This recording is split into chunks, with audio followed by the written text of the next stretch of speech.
Halftime in Game 2 of the NBA Finals. We welcome you to the Hardwood Report at the half. I'm Marty Bullock.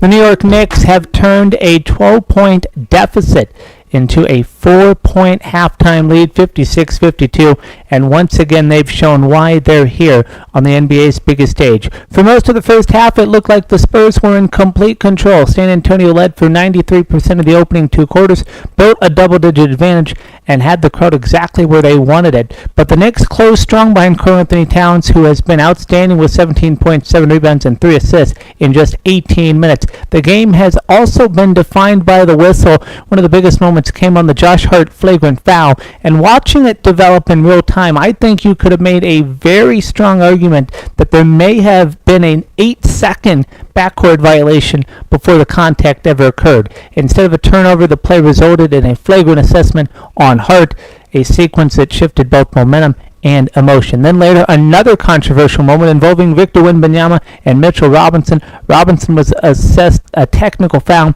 after reacting to contact from Wembanyama. Looking at the replay, it's difficult to understand why only one player was penalized. At minimum, it appeared to be a situation where a double technical should have been justified, and many would argue it simply should have been a play-on, with both players allowed to continue. From a basketball standpoint, one statistic could define the second half: Stephon Castle's foul situation. The talented player has picked up 3 fouls, and that puts Spurs head coach Mitch Johnson in a difficult position. Castle's defensive energy and perimeter pressure are crucial to San Antonio's success, but one more foul early in the third quarter could force him to the bench for an extended stretch. The Knicks haven't dominated statistically. They're being out-rebounded 23-21 and trailed for most of the night, but they've been more efficient when it matters, shooting 40% from three-point range, generating 12 fast break points, and taking advantage of key Spurs mistakes. So the story at halftime is familiar. If you watched New York throughout these playoffs, you know they absorb pressure, they weather runs, and somehow they're the team holding the lead when the horn sounds. 24 minutes remain in Game 2. The Knicks lead the series 1-0, and right now they lead the San Antonio Spurs 56-52 at halftime in San Antonio. More on that game in a moment, but here's what's trending in the NBA. The league's long-running investigation into the Los Angeles Clippers and star forward Kawhi Leonard appears to be nearing its conclusion. Commissioner Adam Silver confirmed this week what that looks like, and he said the investigation is far along as the NBA examines allegations that the Clippers may have circumvented the salary cap rules through a sponsorship arrangement involving Leonard and the now defunct company Aspiration. Leonard, his uncle, and advisor Dennis Robertson, Clippers owner Steve Ballmer, and several executives have all been interviewed. The Clippers continue to deny any wrongdoing, and Silver emphasized that any decision will be based on facts and not public perception.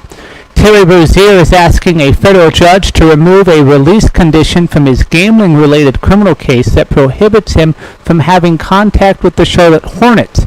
His attorney argues that the restriction is now threatening his NBA career. According to court filings, an arbiter initially ruled that Rozier should receive his salary, but later determined that because he is barred from interacting with the Hornets, he may be unable to fulfill his contractual obligations as an NBA player. That ruling could cost him his salary and make it difficult for other teams to sign him when free agency begins on June 30th. Federal prosecutors agreed to lift a similar restriction involving the Miami Heat, but they oppose removing the ban involving the Hornets. Rozier has pleaded not guilty to charges including conspiracy to commit wire fraud and money laundering. He also faces additional charges of sports bribery and honest services fraud related to an alleged gambling scheme involving his performance in a March 2023 game while he was with the Charlotte Hornets. The NBA placed Rozier on leave after his October arrest. He was traded from Charlotte to Miami in 2024 and was waived by the Heat in April of 2026.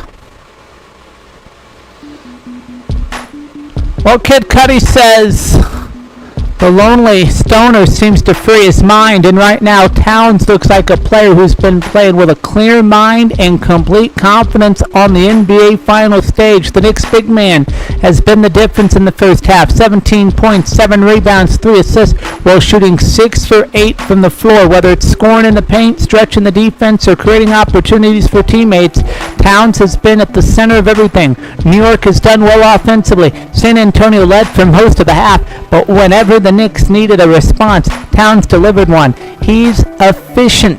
He's got composure. He's versatile, and he's helped New York erase a double-digit deficit and carry a 4-point lead in the locker room. The Knicks are going to head back to New York with a 2-0 series lead. They'll need 24 magical minutes of Karl Anthony Towns, and we've seen it tonight. Knicks lead the Spurs 56-52. Third quarter deep in the heart of Texas when we come back.